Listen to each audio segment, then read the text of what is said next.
Welcome to True Crime Case Files. Today, we delve into a case where obsession and power collide with deadly consequences. A judge's obsessive relationship with the sheriff's daughter spirals out of control, leading to a grisly murder that shocked the community. Join us as we uncover the unsettling details behind this fatal attraction and the tragic outcome that ensued. Lacey Eckert, 20, was a shy but talented young artist living in Somerset, Pennsylvania. Known for her peaceful nature and dedication to painting, she was a familiar face at local art events, especially at the downtown gallery where she exhibited her landscape paintings. She had a close-knit family, and her father, Somerset Sheriff Tom Eckert, was her biggest supporter and role model. Lacey was always proud of her father's work and would tell friends how much she admired his strong moral code and dedication to keeping their town safe. Lacey had recently gained attention through her artwork, and much to her surprise, had caught the eye of one of the town's most powerful figures, Judge Jerry Blackwood. The 53-year-old district judge was well known in Somerset for his charm and influence, but those who knew him well saw his darker side. Blackwood had a reputation for being overbearing and relentless when he wanted something, especially sex, and in this case, that something was Lacey. Lacey first met Judge Blackwood in early 2014 at a fundraiser held at the Somerset Civic Center. She had been showcasing her art, and the judge, more than twice Lacey's age, was instantly drawn to her. What began as friendly conversation quickly turned into a pursuit. Blackwood would coincidentally show up at her favorite art supply store or drop by daily at the studio she rented on Main Street. He showered her with compliments about her work and, over time, took on a mentor role, telling her that he could help advance her art career through potential scholarships and funding in exchange for sex. At first, Lacey was flattered but uncomfortable. She often brushed off Blackwood's advances, hoping he'd lose interest, but he was persistent. He called her cell phone dozens of times in the middle of the night, sent flowers to her apartment, and once even invited her to a private dinner at a high-end restaurant, Red Lobster, which she politely declined. Still, Blackwood's fixation only seemed to grow. Lacey confided in her close friend Tracy Wheeler that the judge's interest made her uneasy, but she felt unsure of how to handle the situation given his power and influence. Finally, on June 23, 2014, just days before her death, Lacey gave in. She met Blackwood in his office where he pushed for a sexual relationship. Against her better judgment and feeling worn down by his constant advances, she finally relented. They ended up having sex on the polished wooden desk in his office. Afterward, Lacey felt confused and guilty. She questioned her decision, struggling with the sense that she'd crossed a line, yet feeling trapped by the judge's hold over her life. This internal conflict weighed heavily on her mind in the days that followed. This turning point was only the beginning of a dangerous downward spiral, a choice that would come to haunt her. Her fear and isolation became all too real, setting the stage for a deadly confrontation. On June 29, 2014, just after sunrise, Lacey Eckert's body was discovered in her Somerset apartment. The call came in at 6:23 a.m. with local housekeeper Mary Chaplinsky of Minute Maids was the first to arrive at the scene. Chaplinsky, who cleaned the apartment complex twice a week, unlocked Lacey's door to start her morning duties and quickly noticed something was off. The apartment was quiet, eerily so, with no sounds from Lacey's usual morning routine. When Chaplinsky called out and received no answer, she felt a growing sense of unease. Deciding to check the bathroom, she stumbled upon a chilling sight. Lacey was lying motionless in the bathtub, naked, with deep stab wounds visible across her chest. Blood had stained the water, and the small bathroom felt strangely sterile, as if someone had taken extra care in arranging the scene. The shower curtain was pulled aside neatly, and none of Lacey's personal items seemed disturbed. Her makeup and hairbrush were still in their usual places. Shaken to the core, Chaplinsky backed out of the room, barely able to process what she had seen. She stumbled to the apartment lobby, where she quickly called 911. Within minutes, Somerset police arrived on the scene. The team moved quickly, setting up a perimeter around Lacey's apartment. Local reporters from the Somerset Daily Times gathered outside, hoping to catch any details from the officers as the news of the murder spread. As police surveyed the scene, they noted the unsettling, staged feel of the room. It was clear that this wasn't a typical break-in. The door locks were intact, there were no signs of forced entry, and none of Lacey's valuables seemed to be missing. Her wallet and phone were right where she usually kept them. The only sign of violence was in the bathroom, yet it felt oddly meticulous, almost as if someone had planned for it to look like a random attack. Chaplinsky, still visibly shaken, spoke briefly with officers, describing her horror upon finding Lacey. She recounted the quiet of the apartment and the moment she opened the bathroom door.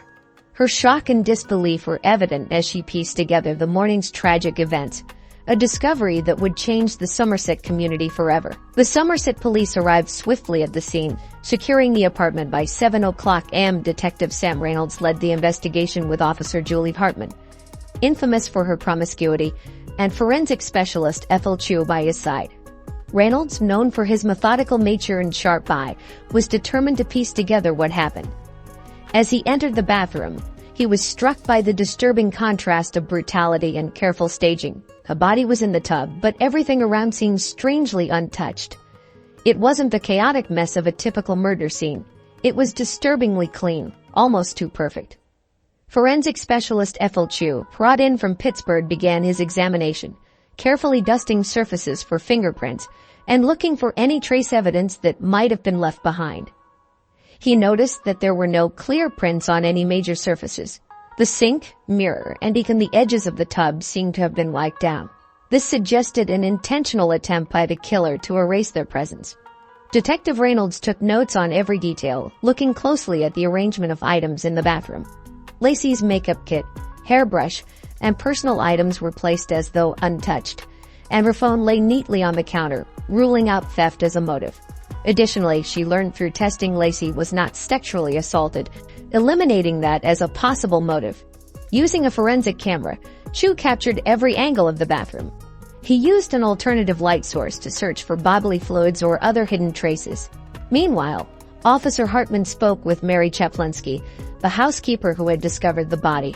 Chaplinsky, still visibly shaken, described how she had called out for Lacey, then found her in the bathroom, and immediately ran to call 911.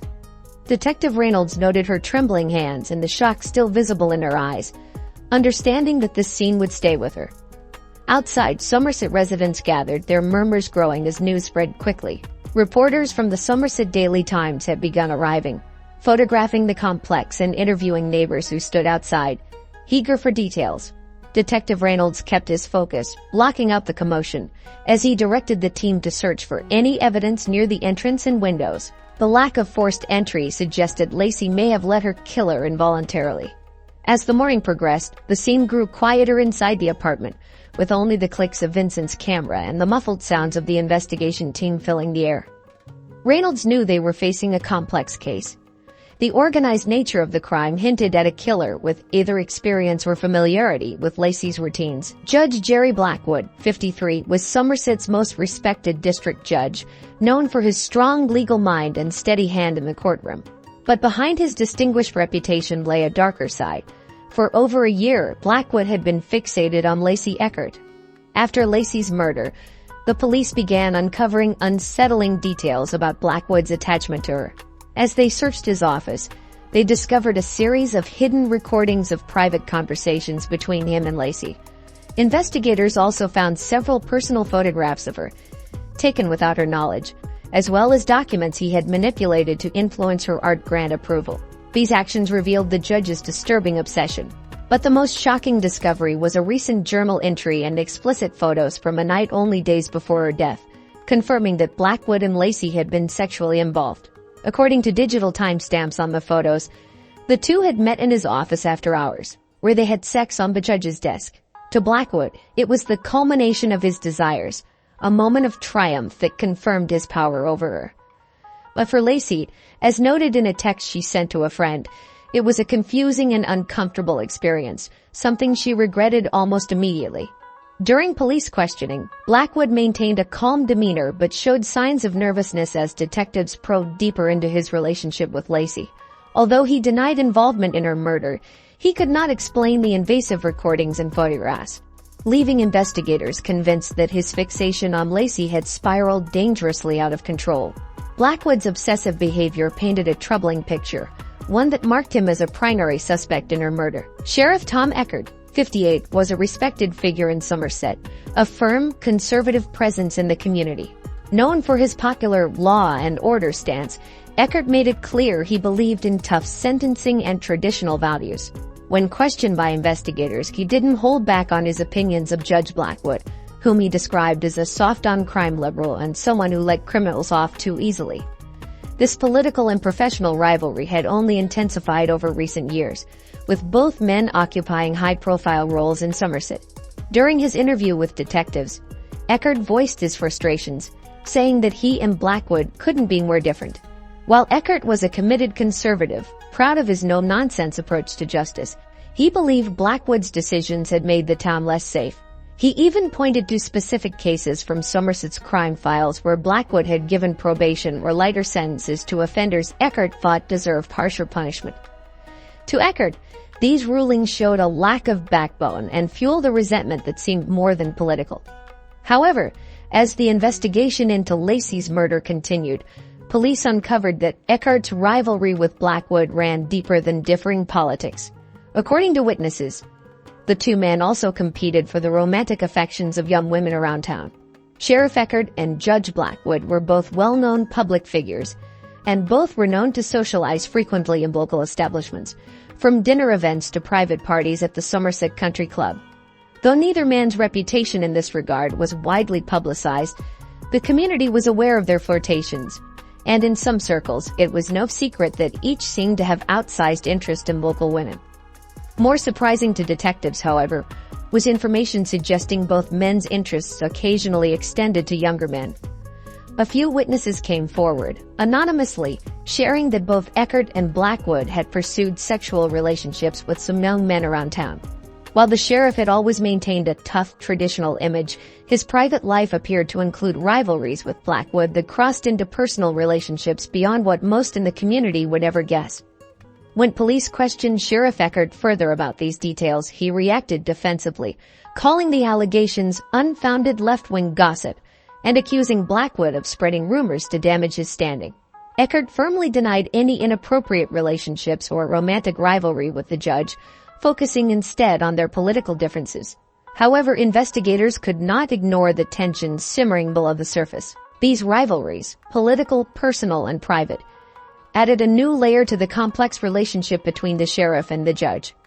With Lacey's murder casting a shadow over them both, authorities couldn't dismiss the sheriff as a potential suspect just yet. In the early hours of July 2, 2014, investigators working late in the Somerset County Courthouse stumbled upon a shocking piece of evidence that would dramatically change the course of the investigation into Lacey Eckert's murder. Officer Julie Hartman, infamous for her promiscuity, who had been going through files in Judge Jerry Blackwood's chambers, noticed a small, unmarked flash drive tucked between stacks of case documents. Curious, she plugged it into her laptop, only to uncover a series of private recordings that would lead investigators down an unexpected path. The flash drive contained sexually explicit video footage of Blackwood and Lacey together. Intimate, personal moments that confirmed the rumors of a sexual relationship. But what really grabbed the detectives' attention were clips of Blackwood making unsettling comments about wanting Lacey to himself and pushing her to distance herself from family and friends. One clip, recorded just a day before her death, showed Blackwood and Lacey in what appeared to be a heated argument in his office.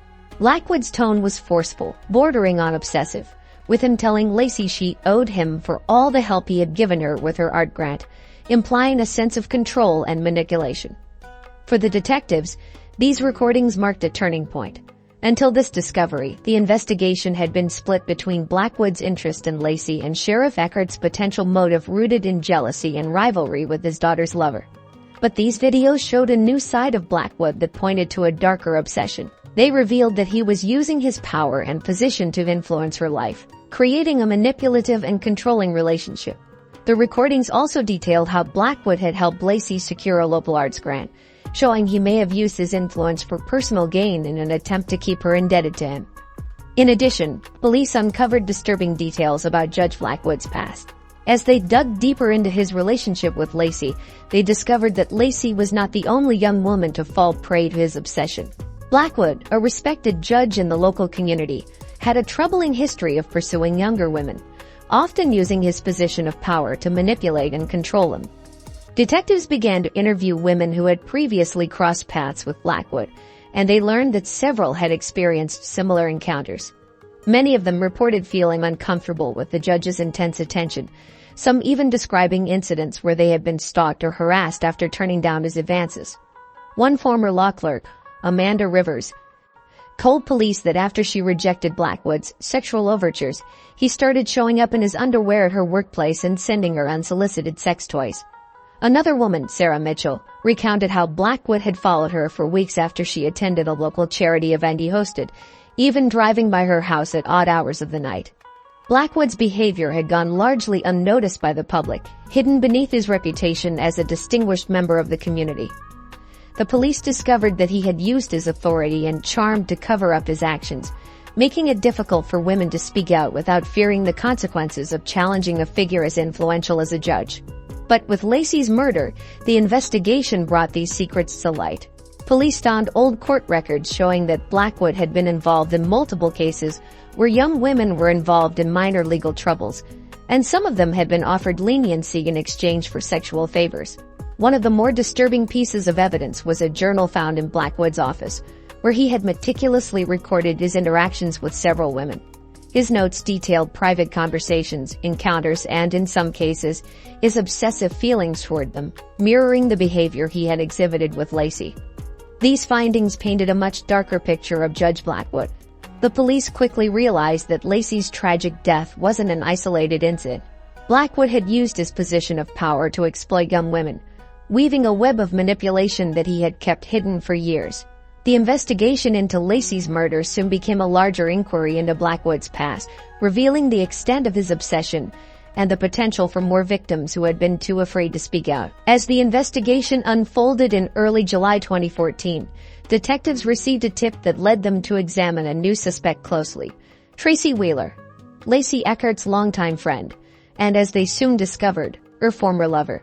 Tracy, a 26-year-old artist with a connection to both Judge Jerry Blackwood and Sheriff Tom Eckert, quickly became a person of interest when police uncovered her complex involvement with both men.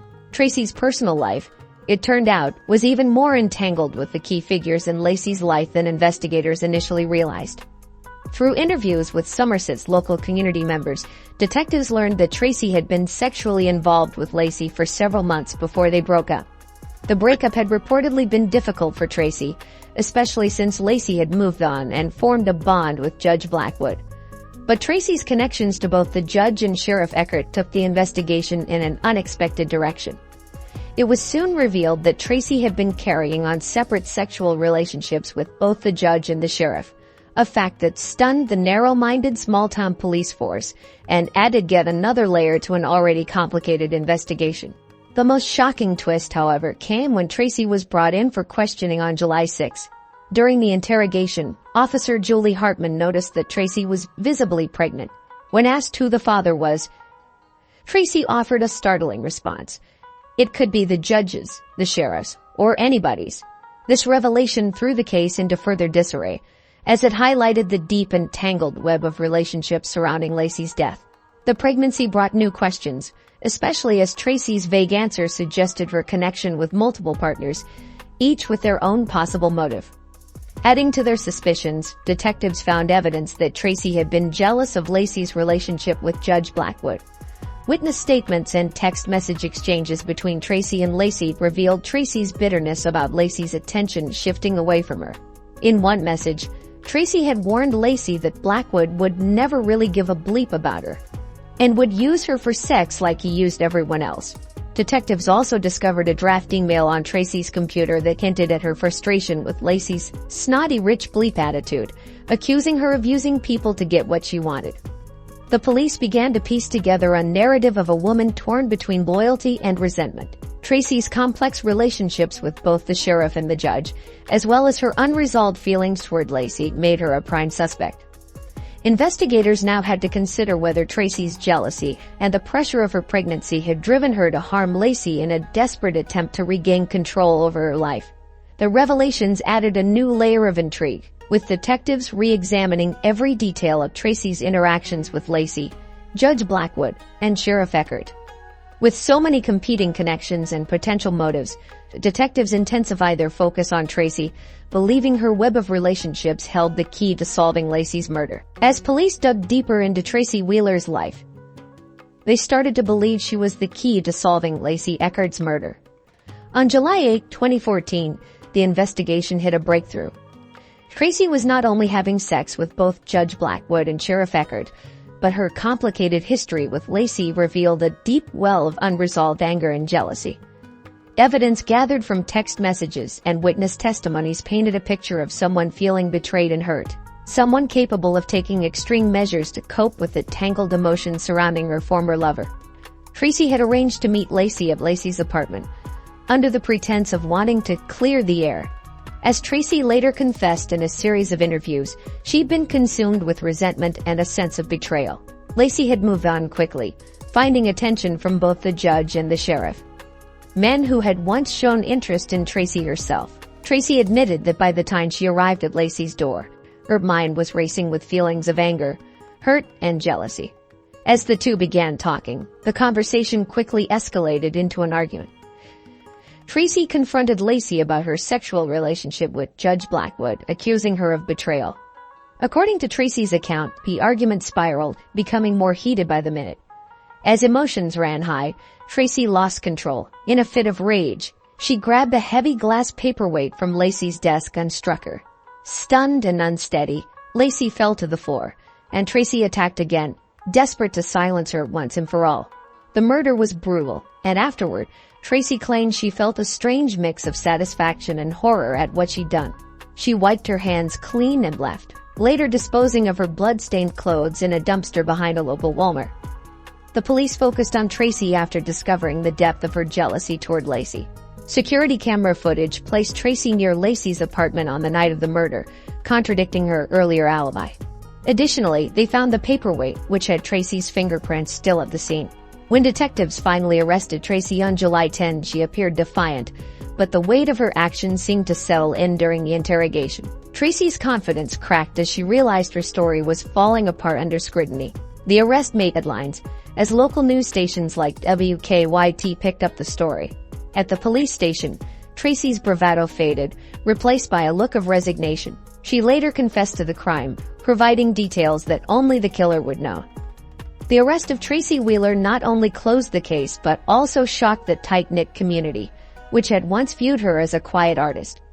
With the case finally solved, police issued statements to reassure the public that justice had been served, though the town remained haunted by the tragic end of Lacey Eckert and the shocking betrayal by someone who had once claimed to love her. During her trial in March 2016, Tracy Wheeler's defense team surprised the court with an unconventional argument.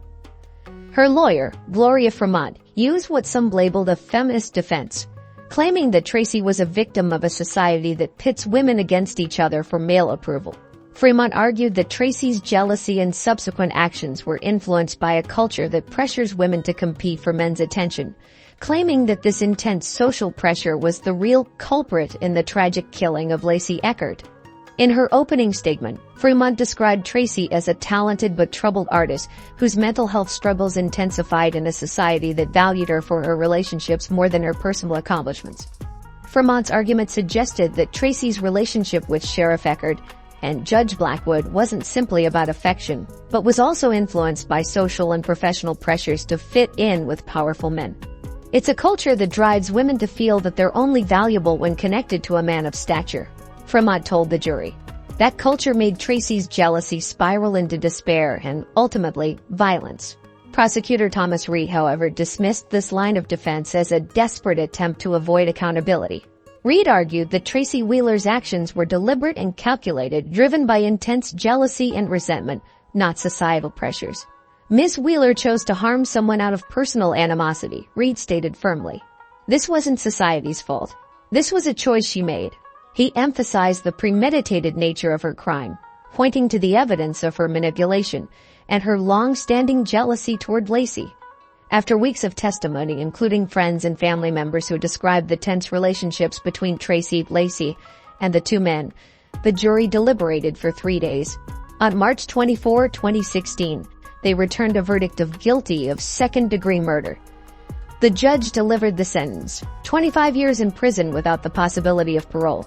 The courtroom was silent as the verdict was read, with murmurs quickly rising as the sentence sunk in. The case continued to spark debate in the media about the role of gender dynamics in violent crimes, with some local channels examining the implications of Fremont's defense.